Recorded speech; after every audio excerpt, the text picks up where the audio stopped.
his strongest speech against globalization, the U.S. president made it clear that a win for him implies a stronger focus on domestic protections, aka America first. It's all about made in America, says Trump. Now, for more on this story, we're going to cross over to London, where we're joined by Arise business analyst BODE OSASOMI. BODE, good morning to you. What's your main takeaway from Donald Trump's speech? Unless you want to say something about South Africa's massive Q2 drop, but please go ahead. Yeah, well, South Africa, no surprises there, but clearly this was the worst quarter South Africa has ever encountered.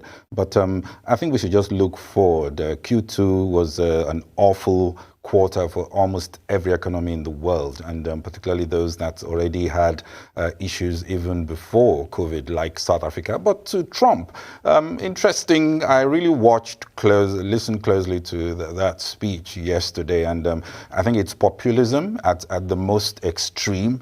Trump is clever to steer the issues away from coronavirus handling, veterans, and his poor leadership style, and he does this in two very interesting ways. One, he plays on the economic situation worsened by COVID to present China as the foe to be vanquished, to get jobs back and prosperity back, also deriding the multinational, multilateral Bretton Woods institutions, World Bank, WTO, as no more relevant or not working in the best interest of America. Don't discount this strategy. It worked very well for Hitler just before the Second World War. That's the kind of angle when Germany was in trouble, and the anti-immigrant rhetoric that Hitler used to get back to power. The second thing that he presented is his bullying character as a strength to help a weakened and cheated America, getting Europe, for example, to pay their long outstanding bills. And of course, he says that's why they don't like him very much. And if you ever needed an elder, muscular big brother to protect you, you'll understand why this strategy can also work. A lot of noisy rhetoric as usual, claiming the U.S. is seeing the fastest labor market recovery from an economic crisis. Indeed, there is a recovery, and Q3 will look very, very good, but it will not be enough to get the U.S. back to pre-COVID levels even in 2020. So I think it's we just have to wait and see how the polls react to this. Mind you, analysts are not just the ones voting. Most of the voters are plain folks who are easily who are easily manipulated by these types of narrative, particularly in a difficult economic scenario type situation. So Biden, I expect, is not going to underestimate the impact of these types of narratives. And although he has a very, very strong lead, I understand he currently stands a 71% chance of winning the election. That's Joe Biden. I would advise that he does not he doesn't underestimate the ability of Trump to narrow that lead and even perhaps catch up.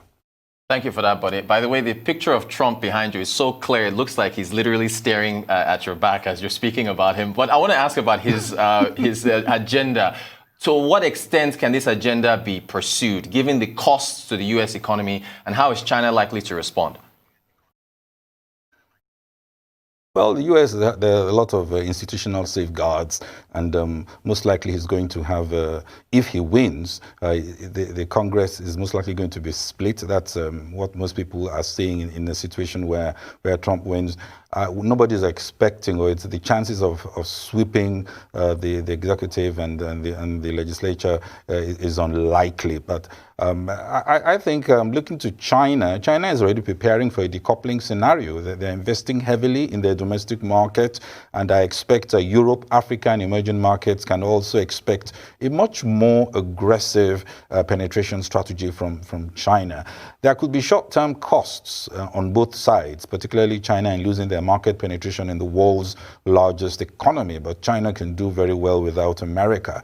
And China is already announcing some initiatives of some sort, which they're launching this week. I expect later, maybe today or tomorrow, to make more noise in terms of what they are doing in terms of getting back on technology, particularly the lost ground that they may suffer as a result of these U.S. initiatives. And many translate that to mean much more investment in their domestic market, investment in research, and of course, more official push in that technology space, which is exactly what many countries feared. But it will be a very frontal battle, particularly if Trump wins. And Trump will be held back by a divided Congress. And I wouldn't say globalization is completely out.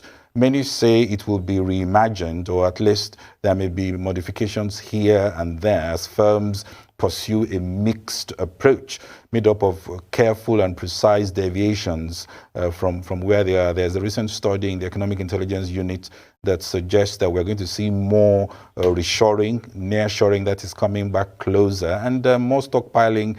And we're going to see also a greater focus on diversifying supply chains away from a single country and instead a wider diversification. And we've already seen that, where we've seen countries like Vietnam benefiting from all the shift away from China. Africa could also benefit from that diversification strategy as far as the supply chain is concerned. That is, those countries that position themselves for this. But it will be a new chapter for globalization, but we have to wait and see who really wins in terms of how this really plays out.